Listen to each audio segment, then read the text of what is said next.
November 29th, 1900 keten ben. Off the coast of Catalina Island, a boat rocked in the dark water. Splendour. 3 people were on board. Natalie Wood, her husband Robert Wagner, and actor Christopher Walken. At midnight, the boat's captain heard a scream, then silence. When morning came, Natalie Wood's body was found floating in the water. She was 43 years old, one of Hollywood's brightest stars. But that night, something happened. Something that has remained hidden for more than 40 years.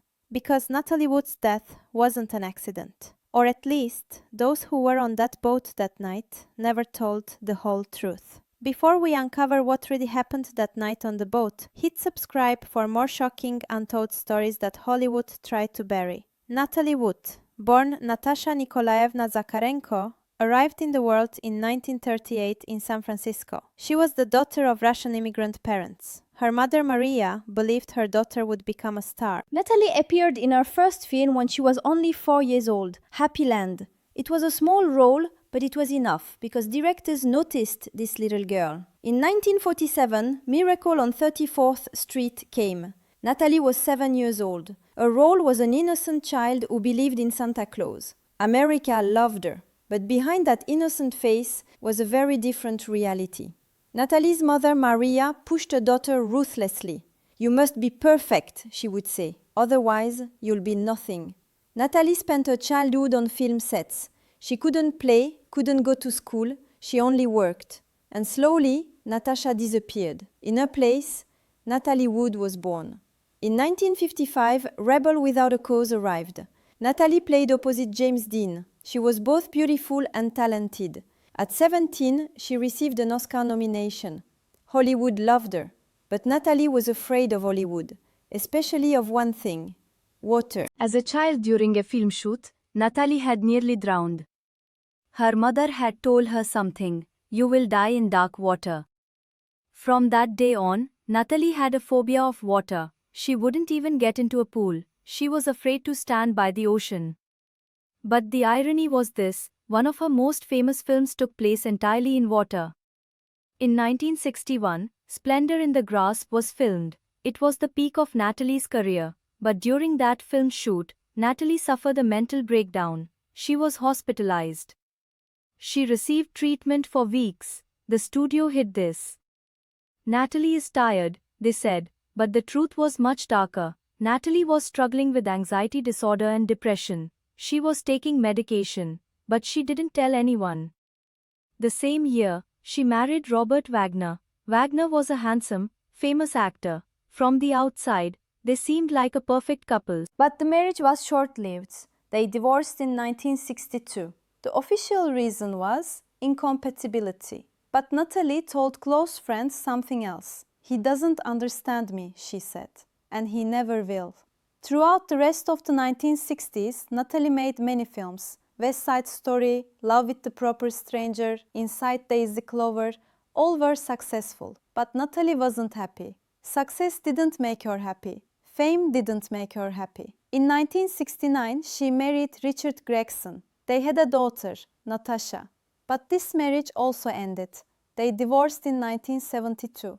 Then something strange happened. Natalie went back to Robert Wagner.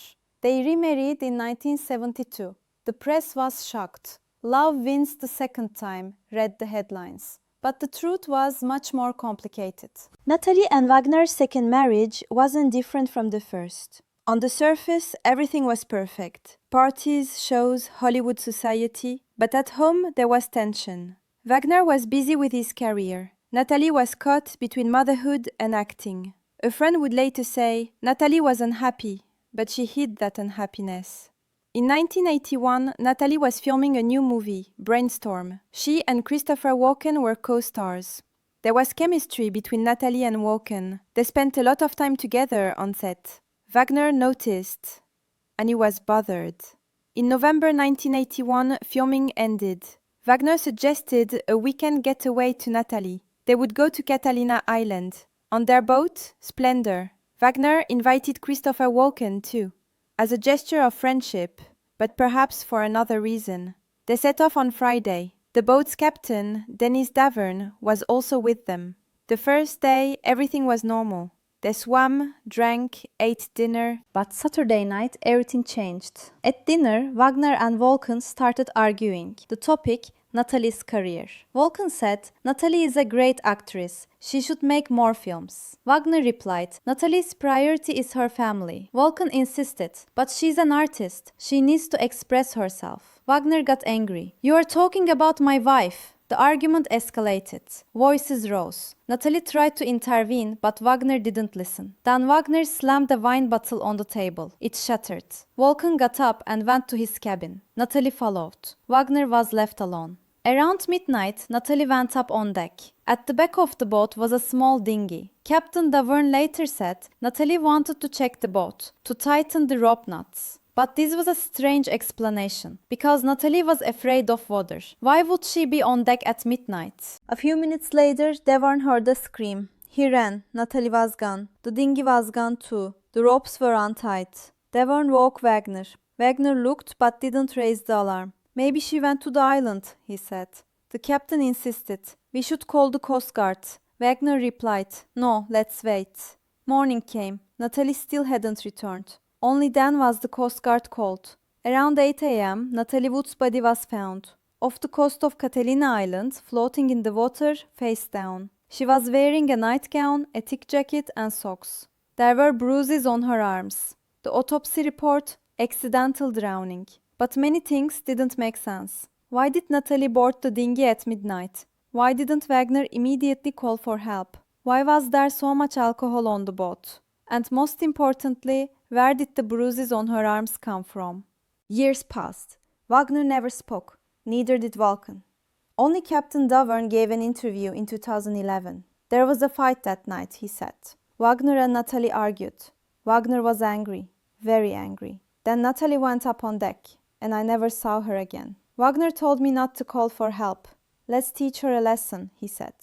Let her be scared for a while. But that lesson became fatal. In 2011, the Los Angeles police reopened the case. Wagner was labeled a person of interest, but he was never charged. Christopher Walken never gave a statement, and the truth remained on that boat's deck. The investigation revealed new details. The coroner changed the cause of death from accidental drowning to drowning and other undetermined factors. The bruises on Natalie's arms, wrists, and necks suggested a struggle. Witnesses from nearby boats reported hearing a woman's voice crying for help around midnight. One witness said he heard a man's voice saying, "Hold on, we're coming to get you." But the Coast Guard wasn't called until morning. Friends who knew Natalie well spoke about her fear of water. She never would have voluntarily gotten into that dinghy at night. Never. Especially not in the dark, in cold water after drinking. One theory emerged. Natalie heard the dinghy banging against the boat. Worried it might damage the yacht, she went to secure it. She slipped, fell into the water.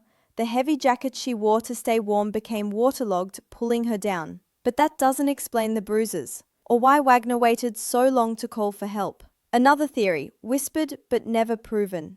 There was a physical altercation. Wagner and Natalie fought. Things got out of hand. She tried to get away, went to the dinghy, fell. And Wagner, either out of anger or panic, waited. Robert Wagner has maintained his innocence. In interviews, he's called Natalie's death the most painful thing I've ever experienced. He said he loved her, that losing her destroyed him. But he's never fully explained that night. What was said, what was done, why he waited. Christopher Walken has remained almost completely silent. In the few times he's been asked, he's said, "I don't know what happened. I was in my cabin." Captain Davern changed his story multiple times over the years. First, he supported Wagner's version. Then, in 2011, he claimed there was more to the story, that he'd been pressured to stay quiet. The truth became a maze of conflicting accounts, fading memories, and protected secrets. Natalie's daughters, Natasha Gregson Wagner and Courtney Wagner, have had to live with this mystery their entire adult lives, not knowing exactly how their mother died, not having closure.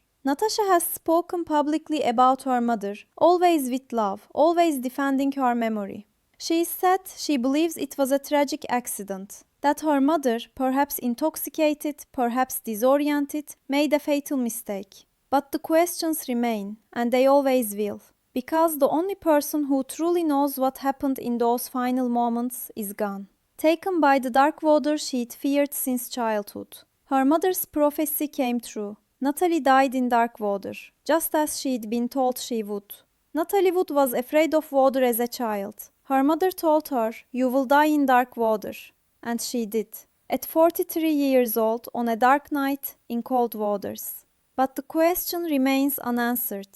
What happened that night on the boat? Was it an accident, or was it something else? Wagner never spoke the full truth. Vulcan stayed silent. The captain spoke, but no one fully listened. And Natalie can no longer answer. Sometimes the answers to the greatest mysteries are never learned. They remain lost forever in dark water. 4 decades later, people still wonder, still question, still search for the truth about that November night. The boat Splendour no longer exists. It was sold, renamed, eventually destroyed.